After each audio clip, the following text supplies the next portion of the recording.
ഒരിത്തിരിയൊക്കെ അരപ്പിരിയുള്ളവനെ അതിൽ പോവുള്ളൂ. ഒരു ആവറേജ് പൂർണ്ണ ബുദ്ധിയുള്ളവനൊക്കെ അപ്പുറത്താ.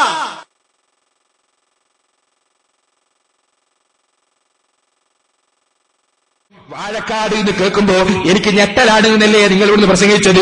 എന്നാൽ എനിക്ക് ഞെട്ടലാണെങ്കിൽ പൊട്ടിയത് നിങ്ങളാണ് മൗലവിമാരെ. അത് ശരിക്കൊന്ന് മനസ്സിലാക്കി വെച്ചോ.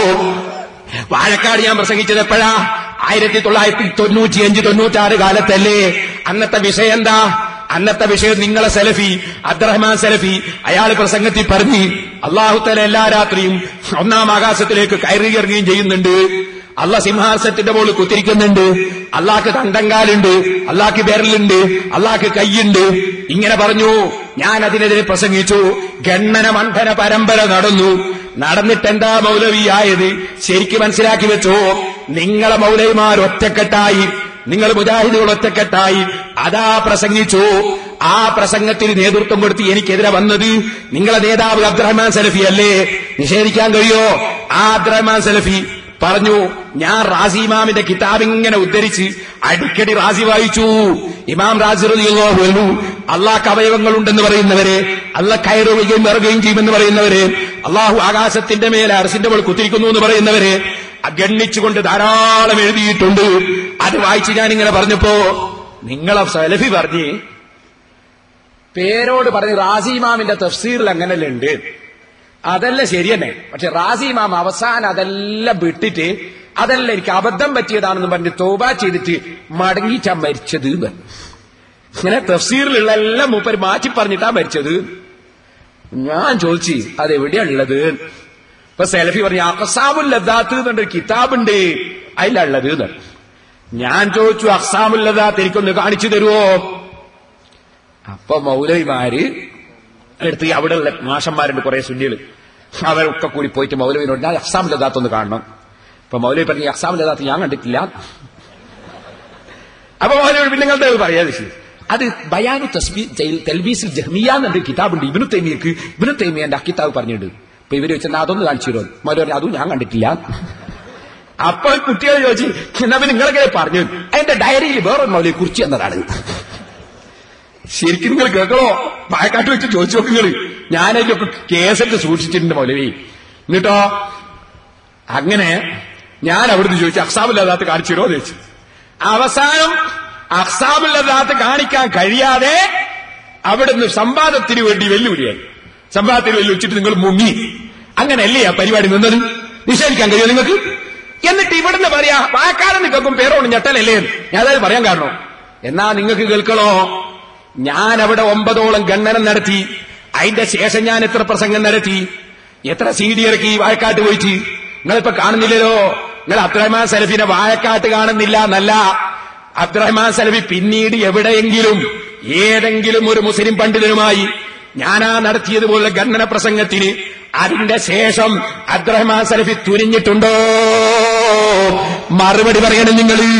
പിന്നീടൊരു ഗണ്ണന പരമ്പരയ്ക്ക് അബ്ദുറഹ്മാൻ സലഫി ജീവിതത്തിൽ ഇന്ന് വരെ പോയിട്ടുണ്ടോ? 12ഓളം കൊല്ലായിലെ മൂലയിലിരിക്കുന്നു. രോഗായിട്ടല്ല മുജാഹിദീങ്ങളുള്ള സ്ഥലത്ത് പോവും. സുന്നികളും കൂടി കേൾക്കുന്ന ഗണ്ണനത്തിന് മൗലവി ഇപ്പം പോക്കില്ല. കാരണം വാഴക്കാട്ടിന് പാഠം പഠിച്ചതല്ലേ മൗലവി. ഇനി ഞാൻ ചോദിക്കട്ടെ, എനിക്ക് ഞെട്ടലല്ലേ ഇത്? എന്നെ കൊണ്ട് പറയിച്ചേട്ടോ. ഇനി ഒന്നും കൂടി ഞാൻ പറയാം. ഞാൻ ചീറ്റൊന്നും പറയില്ല, ഞാൻ കാര്യം പറയുന്നു. ഇനി ഒന്നുകൂടി ചോദിക്കട്ടെ, എന്നിട്ടെന്താ ആയത് അത് പറ. ഞാൻ വാഴക്കാട്ട് ഗണ്ണന പ്രസംഗം നടത്തുന്ന സമയത്ത് പൊന്നാനി എന്നൊരു വാദപ്രതിവാദത്തിന് വ്യവസ്ഥ ചെയ്യാൻ പോയി. പൊന്നാനി ഏതുസ്ഥാനം പറഞ്ഞേച്ച്. അപ്പൊ പോയപ്പോ അവിടെ ആരാ വന്നത് എന്നോട് വ്യവസ്ഥ ചെയ്താന്? വ്യവസ്ഥ എഴുതാൻ വന്നത് ഒന്ന് CP ഉമർ സുല്ലമി, മറ്റൊന്ന് അബ്ദുറഹ്മാൻ സലഫി. രണ്ടാളും കൂടി വ്യവസ്ഥ എഴുതാൻ എന്റെ അടുത്ത് വന്നു. വ്യവസ്ഥ എഴുതാൻ കുത്തിരുന്ന് വ്യവസ്ഥ എഴുതിക്കൊണ്ടിരിക്കുമ്പോ അത് എന്നെ വാദപ്രതിവാദമായി മാറി. സംഭവം ശരിയല്ലേ? എന്നിട്ട് അങ്ങനെ നിങ്ങൾ രണ്ടു കൂട്ടർ ഒന്നായിട്ടല്ലായിനോ വന്നത്? എന്നാ മൗലവി വാഴക്കാട്ട് ഗണ്ണന പ്രസംഗം നടന്നപ്പോ CP ഉമർ സുല്ലമി വേറൊരു മുജാഹിദായിട്ട് അപ്പുറം പോയി, അബ്ദുറഹ്മാൻ സലഫി ഇപ്പുറത്ത് വേറൊരു മുജാഹിദായിട്ട് പോയി. അങ്ങനെ പേരോടിന് ഞെട്ടി എന്ന് പറഞ്ഞ മൗലവി നിങ്ങൾ പൊട്ടി കേട്ടോ.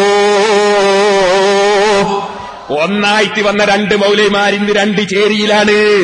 തർക്കം എന്താണെന്നറിയോ? തർക്കം ഇത് തന്നെ. ഏത് വാഴക്കാട്ട് നമ്മളുമായിട്ട് നടന്ന പ്രശ്നം എന്താ തർക്കോ? അള്ളാഹ് അർശിന്റെ മുകളിലാണോ അല്ലേ? ആ തർക്കത്തിലല്ലേ നിങ്ങൾ രണ്ടും രണ്ടായത്? അതിന്റെ കാരണക്കാരൻ ഞാനല്ലേ? എന്റെ പ്രസംഗമല്ലേ? പറ മൗലവിമാരെ മറുപടി ഒന്ന് കേൾപ്പിച്ചു കൊടുക്കുമോനെ.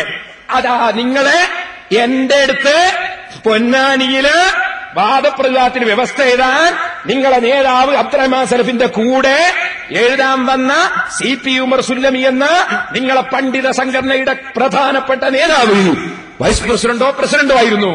ആ നേതാവ് അതെ അന്ന് കൂടെ വന്ന അബ്ദുറഹ്മാൻ സലഫിക്കെതിരെ, ഹുസൈൻ സലഫിക്കെതിരെ, മറ്റ് മുജാഹിദുകൾക്കെതിരെ പ്രസംഗിക്കുന്നതായി ഇപ്പൊ കേൾപ്പിക്കാൻ പോകുന്നത്. പറയുന്ന വിഷയം എന്താണ്?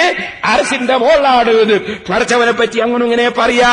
കാരണം ഖുർആനിലില്ലേ അള്ളാഹ് നമ്മളെ കൂടെ ഉണ്ട്, നമ്മളെ കൂടെ ഇവിടെ ഉണ്ട്.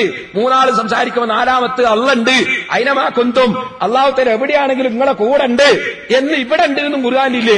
അർശിന്റെ മോളുണ്ട് എന്ന് മാത്രമാണ് ഉള്ളത് എന്നും പറഞ്ഞിട്ട് അയാൾ പറയുന്നത് അവിടെ അർശിന്റെ മോളാണ് എന്ന് പറയുന്നത് ശരിയല്ല. അത് നിങ്ങളെ രണ്ടാളും ഒന്നായിട്ട് വന്നതിലുള്ള ഒരു മൗലവി പറയുന്ന പ്രസംഗാണ് എനിക്ക് കേൾപ്പിക്കുന്നത്. വാഴക്കാട് കൊണ്ടാരാ പൊട്ടിയത്? അത് ശരിക്കൊന്ന് കേട്ടോ. വെച്ചു കൊടുക്കുവാനെ. എന്നാൽ ഈ ഒരു കാര്യം കൂടി മനസ്സിലാക്കേണ്ടതുണ്ട്. യഅലമുമാ യൽജു ഫിൽ അർളി വമാ യഖ്റുജു മിൻഹാ വമാ യൻസിലു മിനസ് സമാഇ വമാ യർജു ഫീഹാ വഹുവ മഅക്കും ഐനമാ കുന്തും. ഈ അല്ലാഹു ഭൂമിയിലേക്ക് ഒരു കാര്യം അങ്ങോട്ട് പ്രവേശിച്ചാൽ അറിയുന്നു, പുറത്തു വരുന്നത് അറിയുന്നു. ആകാശത്തേക്ക് ഒരു വസ്തു സാധനം കയറി അത് അറിയുന്നു, ഇറങ്ങിയാൽ അറിയുന്നു. വഹുവ മഅക്കും, അവൻ നിങ്ങളുടെ കൂടെ ഉണ്ടായിരുന്നു. അവൻ നിങ്ങളുടെ കൂടെയുണ്ട്. ഐനമാ കുന്തും, നിങ്ങൾ എവിടെയായിരുന്നാലും നിങ്ങളുടെ കൂടെയുണ്ട്. അതാണ് വഹുവ മഅക്കും ഐനമാ കുന്തും. നിങ്ങൾ എവിടെയായിരുന്നാലും അള്ളാഹു നിങ്ങളുടെ കൂടെയുണ്ട്.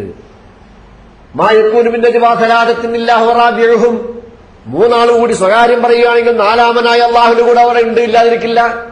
മൂന്നാൾ സ്വകാര്യം പറയും, നാലാമൻ അള്ളണ്ട് അവിടെയാണ്.